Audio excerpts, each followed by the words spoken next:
بسم اللہ الرحمن الرحیم والصلاة والسلام علی رسولہ الکریم وعلی آلہ وصحبہ اجمعین، اما بعد۔ میرے محترم بھائیوں، بہنوں، بچوں، بچیوں، عزیزوں، جاننے والے، نہ جاننے والے، السلام علیکم ورحمۃ اللہ وبرکاتہ۔ کچھ دنوں سے میں قرآن سے اللہ کی پسندیدہ ہستیاں کون ہیں، کہ اللہ کس کو پسند کرتا ہے، ولی دوست کو کہتے ہیں۔ تو اللہ کا دوست کون ہے؟ وہ یہ کوئی وراثتی چیز نہیں ہے کہ ایک بڑے اولیاء اللہ تھے تو اب ان کا بیٹا بھی انہی جیسا ہوگا۔ ہمارے یہاں وراثت چلتی ہے کہ بڑے بزرگ کا بیٹا بھی بزرگ بن جاتا ہے، چاہے وہ کلین شیو ہو، وہ لوگ اس کے پاؤں چوم رہے ہوتے ہیں، جہالت ہے۔ تو آج میں تھوڑا سا سورہ بنی اسرائیل ہے، اس میں بھی سارے اخلاق بیان ہوئے۔ میرے بھائی بہنوں، ایمان لانے کے بعد انسان بنتا ہے، اور اس کے بعد اس کی قیمت، اس کا بڑا پن، اس کی وجاہت، اس کی شرافت وہ پیسوں سے نہیں ہوتی۔ پیسوں سے انسان مالدار تو ہو جاتا ہے، بڑا نہیں بنتا، بڑا نہیں بنتا۔ ہمارا علم غلط ہو گیا۔ بڑا بڑا بندہ جے بولدیاں 3 ملن، یہ 200 مربن، یہ نوابہ فلانا ہے، نوابہ فلانا ہے۔ میرے بھائیو، یہ بالکل غلط علم ہے۔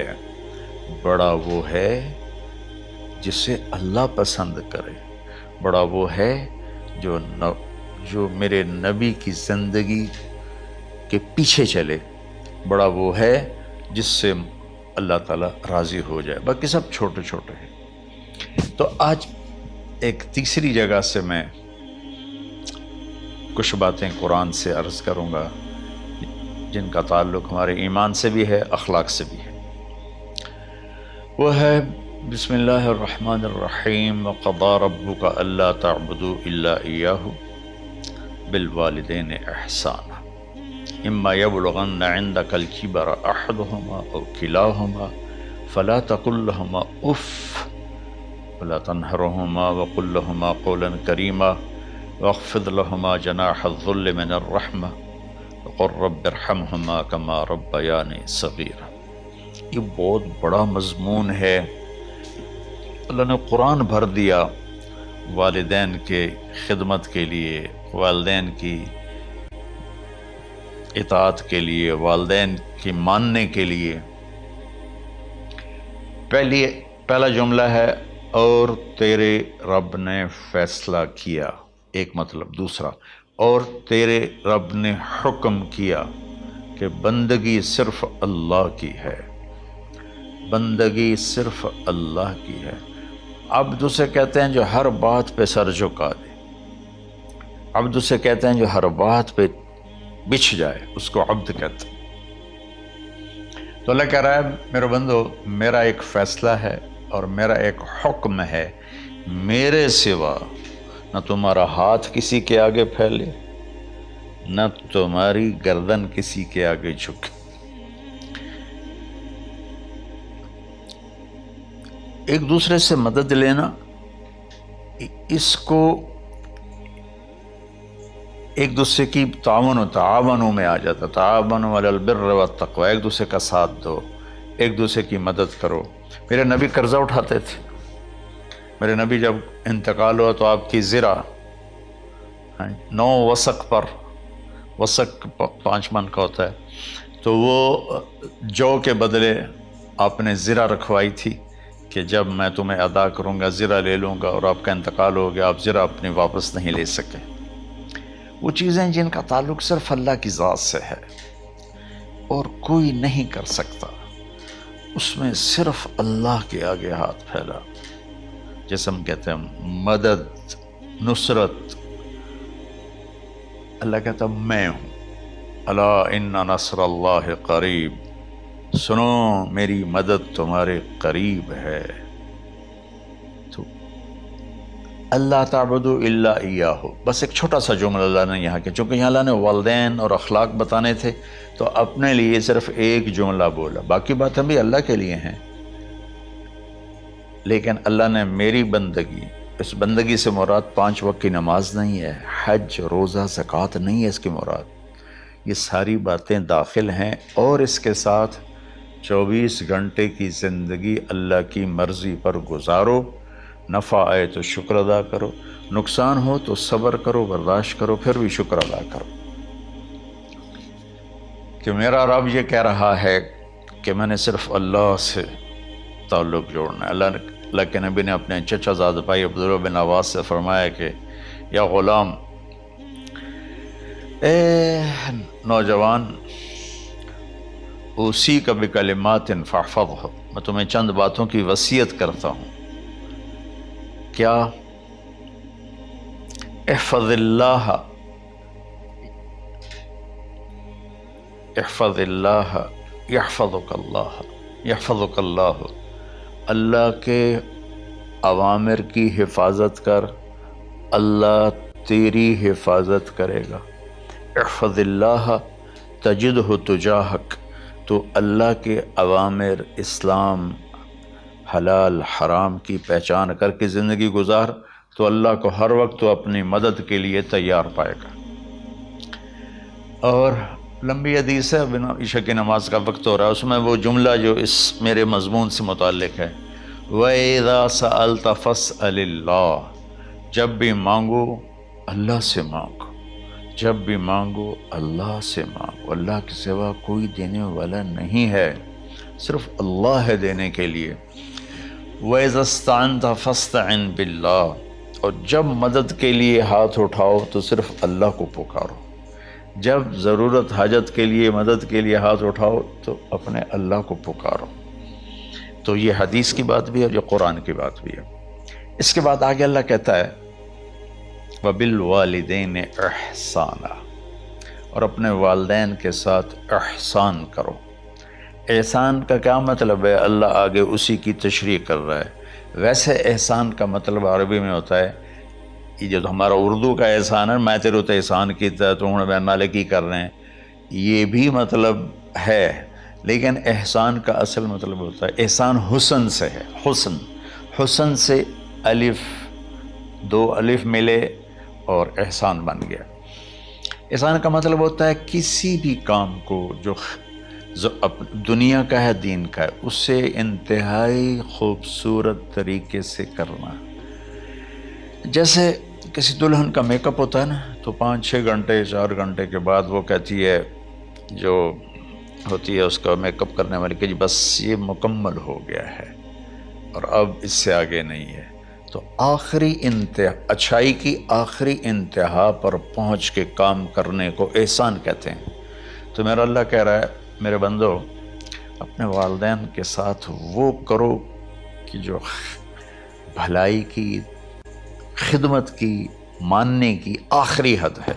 سبحان اللہ۔ وبالوالدین احسان، بالوالدین پہلے ہے، احسان بعد میں ہے۔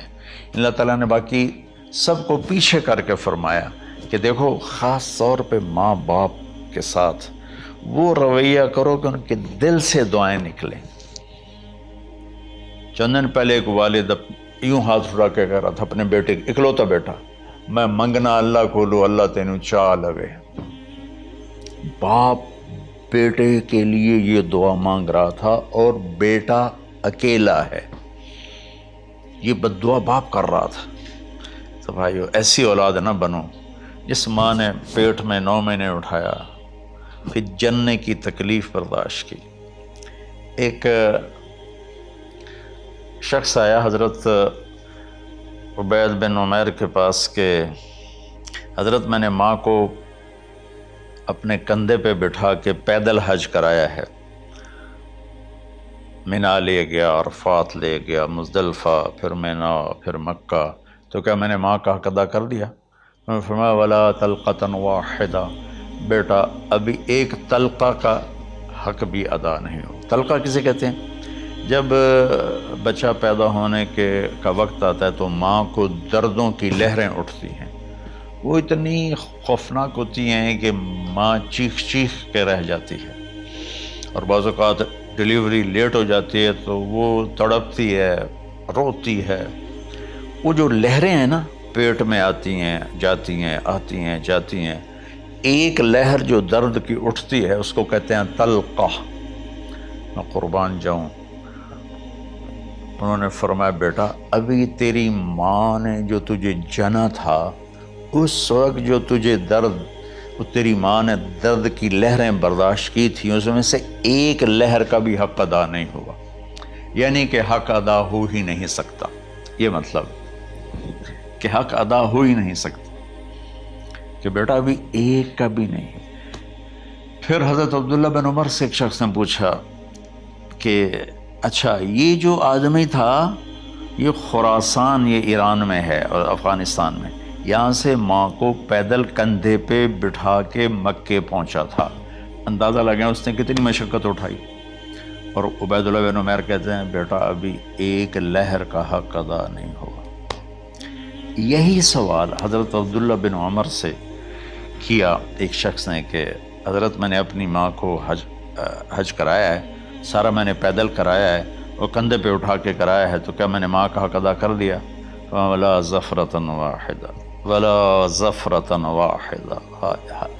کہ بیٹا تیری ماں نے تجھے پالتے ہوئے جو تھک تھک کے لمبے لمبے سانس لیے، ہوکے بھرے، ابھی ایک ہوکے کا حق بھی ادا نہیں ہوا، یعنی حق ادا ہو ہی نہیں سکتا۔ تو احسان کے آگے تشریح آ رہی ہے۔ تو آج میں صرف اتنی بات کروں گا کہ میرے بھائیوں، میری بہنوں، میرے بچوں، میری بچیوں، اللہ کے واسطے ماں باپ کو دکھ نہ دینا، ورنہ اللہ بھی ناراض ہو جائے گا۔ چند دن پہلے ایک بچہ بچی میرے پاس آئے، دونوں میڈیکل اسٹوڈنٹ تھے، کہیں کہ ہم شادی کرنا چاہتے ہیں۔ تو بچی نے کہا جی میرے والدین ناراض ہیں، وہ نہیں، اس رشتے پر راضی نہیں ہیں۔ تو میرے باپ کہتے ہیں اگر تو نے یہاں رشتہ کیا تو تیری میری ایک درمیان ایک خط آئے، کھچ جائے گا خلیج، ہم اس پار نہیں آئیں گے تو اس پار نہیں آئے گی۔ میں نے کہا بیٹی جس ماں نے تجھے 9 مہینے پیٹ میں پالا، 2 سال تجھے دودھ پلایا، تیری پوٹیاں پیشاب صاف کیا، تجھے پیمپر باندھے، تجھے اٹھ اٹھ کے راتوں کو اپنی چھاتی سے دودھ پلایا، کیا اب اس کا اتنا بھی حق نہیں کہ تم اس کی رائے کا احترام کرو؟ اتنا بھی حق نہیں ہے؟ تو میں نے کہا بیٹا میری کوئی رائے نہیں ہے، تو اگر تیرے ماں باپ راضی ہیں تو بسم اللہ ضرور کر، اگر راضی نہیں ہیں تو دیکھو موت تک تجھے ماں باپ کی دعا نہیں ملے گی، اور ماں باپ کی دعا نہ ملی تو کچھ بھی نہیں ملے گا۔ تو بھائیو دوستو، خاص طور پر آج کے کالج کے نوجوان بچے بچیاں یہ ماں باپ کے ساتھ بہت بدتمیزی کرتے ہیں، چونکہ اس میں والدین کا پہلا قصور ہے کہ انہوں نے ان کو دین نہیں سکھایا۔ بچپن میں انگلش میڈیم سکول، پھر او لیول، پھر اے لیول، تو انہیں کیا پتہ ماں کون ہے باپ کون ہے۔ ایک پرانی بات ہے، ایک شخص اپنے بیٹے کو لے کر آیا کہ یہ میرا بچہ ہے اور یہ فلاں جگہ شادی کرنا چاہتا ہے، اور ہم میں سے کسی کی رائے نہیں ہے، اور یہ مانتا نہیں ہے، اور اس کے ساتھ اس نے نا دھاڑے مار کے رونا شروع کیا۔ تو میں نے بچے کو دیکھا تو یوں کر کے بیٹھا تھا، اس کا باپ رو رہا ہے، ہچ کیوں تو ایسے بیٹھا ہو۔ تو مجھے اچانک خیال آیا، میں نے کہا شیخ صاحب اس کو کہاں پڑھایا تھا؟ کہا جی امریکن سکول۔ اس کے بعد آسٹریلیا بھیجا تھا مزید تعلیم کے لیے۔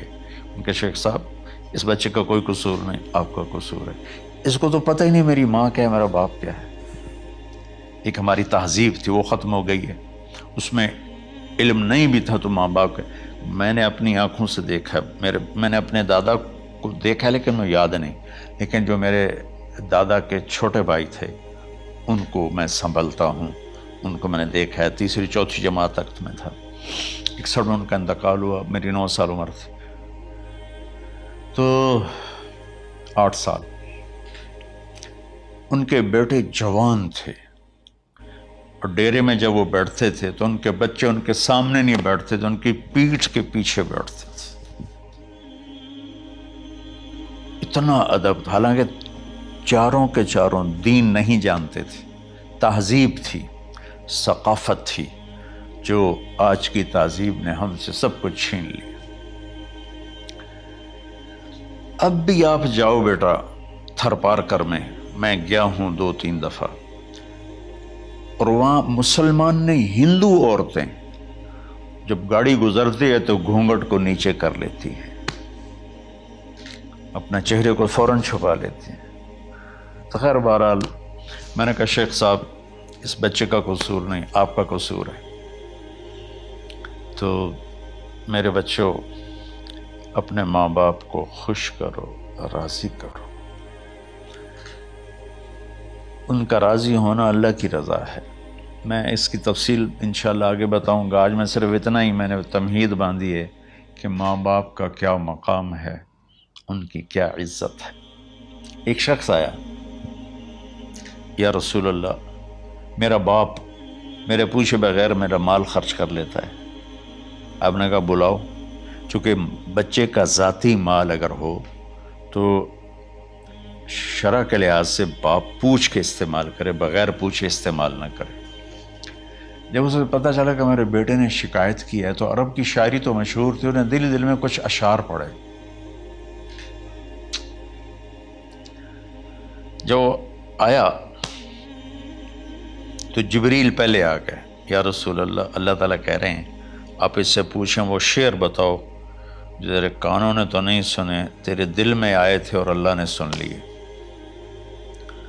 تو اللہ کے نبی نے فرمایا بھائی تیرا انشاءاللہ کیس سنتے ہیں، لیکن پہلے وہ شعر سناؤ جو تم نے تو نہیں کہے زبان سے پر اللہ نے سن لیے۔ تو پھر اس نے وہ اشعار پڑھے، اور اس کے آگے کیا ہوا یہ میں انشاءاللہ اگلے کلپ میں بتاؤں گا کہ باپ کا کیا مقام ہے، ماں کا کیا مقام ہے۔ السلام علیکم ورحمۃ اللہ۔